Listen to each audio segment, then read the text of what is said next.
नमस्कार, परभणी न्यूजमध्ये आपलं स्वागत करतो। मी दिलीप बनकर। पाहूया आजच्या ठळक घडामोडी।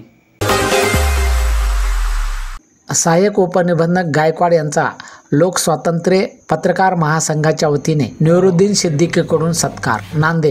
नांदेड येथे उपनिबंधक श्री सिद्धार्थ गायकवाड हे नव्याने रुजू झालेत। त्यांच्या लोकस्वातंत्र्य पत्रकार महासंघाचे नांदेड शहर अध्यक्ष नुरुद्दीन जावेद सिद्दीकी यांनी त्यांच्या तालुका उपनिबंधक कार्यालयात जाऊन पुष्पगुच्छ देऊन सन्मान केला। त्यांच्या नियुक्तीने सहकार विभागातील कामाला गती येऊन आणि सहकार चळवळ बळकट होण्यासाठी निश्चित मदत होईल असा आशावाद व्यक्त करून त्यांच्या आगामी सेवा कार्याला शुभेच्छा व्यक्त केल्यात। यावेळी लोकस्वातंत्र्य पत्रकार महासंघाच्या वतीने त्यांना खूप खूप शुभेच्छा देण्यात आल्या आहेत।